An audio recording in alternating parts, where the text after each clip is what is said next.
তো বকবে না তো তোকে বলেছি বালিতে উঠতে চ।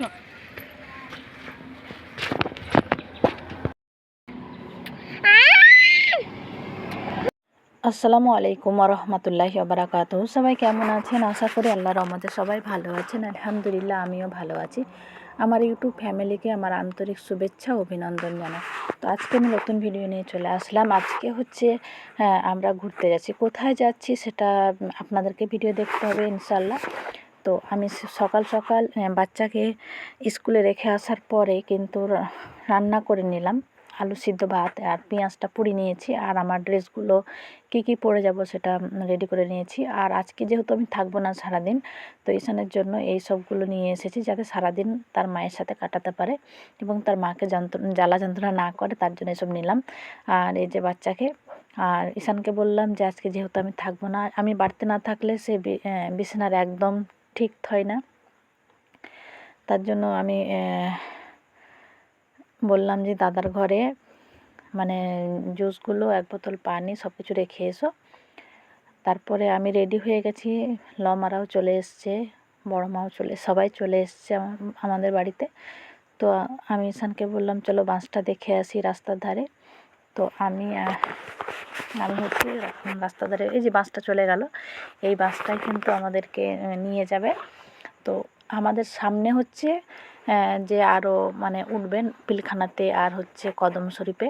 তো ওখান থেকে মানুষ নিয়ে যাওয়ার পরে আমাদের বিএসএফ ক্যাম্পের এখানে দাঁড়াবে। তো আমি আর ঈশান যে এখানে রাস্তার উপরে দাঁড়িয়ে আছি আর দেখছিলাম। এখানে মেজমা লমা আর বড় মা চলে এসেছে, আর মেজমা এখনও আসেনি, সে আসছে। যেহেতু বৃষ্টি যাবে না, বৃষ্টি বিটির বাড়িতে থাকবে এর জন্য। আর তারপরে আমরা ফোন করলাম, তারপর আমরা হেঁটে হেঁটে যাচ্ছি। যে এখানে সবাই চলে এসেছে আমাদের দলের, আমাদের দলনেত্রীরা, আমরা গ্রুপের যারা গোষ্ঠীর মেয়েরা সবাই চলে এসেছে। তো তাদের ভিডিওটা এখানে আমি নিয়ে নিলাম। তো দেখতেই পাচ্ছেন, যেহেতু আমরা একটা দল আছি, দলের মধ্যে, তো আমাদের সেই ডাকে আমাদের কিন্তু সেই জায়গাতে যেতে হচ্ছে। আমরা কোথায় যাচ্ছি থাম্বনেল দেখে বুঝতে পেরেছেন যে আমরা এক জায়গায় যাচ্ছি। সেখানে কি হয়েছে কিন্তু একটা ভিডিওতে দিতে পারবো না, ওখানে কি প্রোগ্রাম হয়েছে বা কি আলোচনা হয়েছে।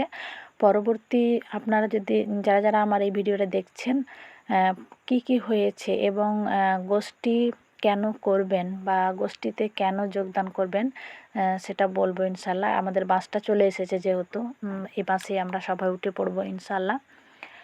আর আমাদের কোনো অসুবিধা হয়নি, খুব সুন্দরভাবে আমাদেরকে নিয়ে যাওয়া হয়েছিল। আমরা অনেকেই ভয় করছিলাম, যেহেতু আজকে 21শে জুলাই, তো টেনশন করছিল অনেক মায়েরা যে জানি না কোথায় যাচ্ছি। তো আল্লাহর ভরসা, আল্লাহর নাম নিয়ে কিন্তু আমরা বাড়ি থেকে বেরিয়েই গিয়েছিলাম। তো সবাই দেখো একে একে আমরা কিন্তু বাসে উঠছি এবং বাসে আমাদেরকে দাঁড়িয়েও যেতে হয়নি। তো আমি আপনাদেরকে দেখাবো, আপনারা শেষ পর্যন্তই দেখেন ভিডিওটা ভালো লাগলে অবশ্যই একটা সুন্দর কমেন্ট করে যাবেন গঠনমূলক, আমাকে ভালো লাগবে, কারণ সবারই কমেন্ট চেক করি আর খুবই ভালো লাগে। তো আমরা একে একে সবাই বাসে উঠে পড়েছি এবং আমি হচ্ছে প্রথমেই জায়গা পেয়েছিলাম, আর আমার লমা মেজমা ওরা সব পেছনে গিয়েছিল আর আমি সামনেই জায়গা পেয়ে নিয়েছি। তো আমি বসে পড়েছি ওখানে। আর মানে সত্যি প্রত্যেকটা সিট আমরা একজন করে গিয়েছিলাম। তো অনেক বড় বাসটাও খুব সুন্দর ছিল। তো আমি কটা ভিডিও নিয়ে নিলাম, যেহেতু আমি ভিডিও করি স্মৃতি হিসাবে রেখে দেওয়ার জন্য, তো এই জন্য নিলাম। দেখতেই পাচ্ছেন সবাই আমরা হাসি খুশি, কিন্তু যেহেতু আমরা বাড়িতেই থাকি, কোথাও যাওয়া হয় না। তো এই সুযোগে আমাদেরকে দিদি যখন ডেকেছে, ম্যাডাম যখন ডেকেছে, বুলবুলি ম্যাডাম, তো তার ডাকেই কিন্তু আজকে আমরা যাচ্ছি। তো কোথায় যাচ্ছি সেটা আপনারা ভিডিও দেখতেই থাকেন। তো সামনে হচ্ছে আমাদের বাড়ি, যেহেতু আমাদের বাড়ি থেকে কিছুটা এসেছিলাম বিএসএফ ক্যাম্পের ওখানে, ওখানে এক জায়গায় হয়ে আমরা উঠেছি। তো সামনে হচ্ছে আমাদের বাড়ি, যে দেখা যাচ্ছে ব্লু কালারের টিন, তো ওটা হচ্ছে বড় হার্ডওয়্যার। তো হার্ডওয়্যারের পাশেই হচ্ছে আমাদের বাড়িটা, যে আমাদের হার্ডওয়্যার একটা, আমাদের বাড়িটা ওখানেই। তো আপনারা যারা আমার ভিডিও দেখেন বা পছন্দ করেন, তো তাদেরকে অসংখ্য অসংখ্য ধন্যবাদ, সুন্দর সুন্দর কমেন্ট রাখেন। আর আমরা চলে যাচ্ছি। আর মাঝখানে আরও কয়েকজন উঠবে, তো কাণ্ড হয়েছে। আমাদের ম্যাডামটা মানে ম্যাডামের বোনটা খাতা চেক করছিল, ওই সাইডে কিন্তু তেঁতুলতলাতে দুজন উঠতো, ওদেরকে পেরিয়ে কিন্তু আমরা কলতলা পার করে চলে গেছিলাম গ্যাস পাম্পে। তো তারপরে ওরা লাস্টে বেলায় আসে। তো আমরা আর আমি যেহেতু আমার মোবাইলে চার্জও ছিল না, তো বেশি ভিডিও ক্লিপ নিতে পারিনি। তো আমরা সেখানে নেমে গেছি যেখানে আমাদেরকে ডাকা হয়েছে সেখানে। তো সুন্দর লাগছে জায়গাটা, আপনারা হয়তো চিনতে পারছেন। মাশাআল্লাহ অনেক সুন্দর লাগছে আমাকে। আমি বহরমপুর অনেকবারই এসেছি, বা যেহেতু আমি সেখানে ট্রেনিং করেছি, নার্সের ট্রেনিং।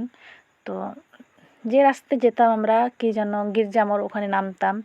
তো একটা রাস্তায় আমি চিনতাম, ওই সোজা হেঁটে যেতাম। তারপরে আমাদের যে মেডিকেল, সেখানে ট্রেনিং যে সেন্টার ছিল সেখানে যেতাম। আদার্স কোনো জিনিস আমি চিনতাম না। তো এই যে আমরা আমাদের ট্রেনিং সেন্টারে আমাদের মানে আমাদের যেখানে মিটিং, সেখানে সবাই ঢুকে যাচ্ছি আমরা। তো আপনারা চিনতেই পাচ্ছেন এটা হচ্ছে রবীন্দ্রসঙ্গীত। তো আমি রবীন্দ্রসঙ্গীত নাম শুনেছি কিন্তু কোনোদিন আসিনি। তো আজকে বুলবুলি ম্যাডামের ডাকেই বা আমাদের SHGর যে গ্রুপ থেকে আমাদেরকে ডাকা হয়েছে, সেই ডাকেই কিন্তু আজকে রবীন্দ্রসঙ্গীতে আমরা পৌঁছে গেছি সবাই। তো অনেক সুন্দর, অনেক ভালো লেগেছে।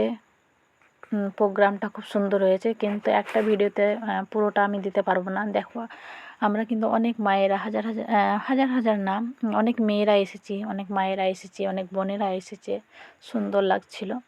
তো আমরা আমাদেরকে যেহেতু নিচে যারা যারা রবীন্দ্রসঙ্গীতে গিয়েছেন তারা তো বুঝতেই পাচ্ছেন যে নিচেও কিন্তু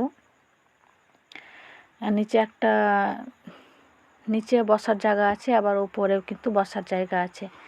তো আমরা উপরে চলে গিয়েছিলাম, যেহেতু আমাদের দলটা হচ্ছে নতুন, আর আমাদের দলে আমরা কেউই মানে সেরকম কাজ করি না। কাজ বলতে হচ্ছে একটা ব্যবসা, কোনো একটা গ্রুপ থেকে ব্যবসা চালু করা, আর সেটাকে মানে কোনো কাজের মাধ্যমে পৌঁছে দেয়, সেই জিনিসটা আমরা করি না। তো সেই বিষয় নিয়ে অনেক কিছু নিয়ে আলোচনা করা হয়েছে, তো খুবই ভালো লাগছিল। তো ভিডিওটা দেখতে থাকেন। তো মাঝখানে আমার ভিডিও দাঁড়িয়ে গেছে, ভয়েস দিচ্ছিলাম 12টার দিকে, ঈশান ঘুমাচ্ছিল। আর সবাই ভালো থাকবেন, সুস্থ থাকবেন, আল্লাহ হাফেজ। রোজিনা বিবি, মুস্কান SHG, শাজমিরা বিবি, মুস্কান SHG, রোজিনা খাতুন, জুই SHG, নাজিমা বিবি, ভিডিওটা শেষ পর্যন্ত দেখার জয়া জন্য SHG, ধন্যবাদ। ডেজিনা বিবি, ভালোবাসা দিবেন, একতা কারণ SHG, আপনাদের পম্পা হালদার, আলোরিকা আমি কখনোই SHG, এগিয়ে যেতে পারবো না। অমৃতা ভালো সিনহা, থাকবেন, সুস্থ থাকবেন, মামনি আল্লাহ হাফেজ। SHG, আর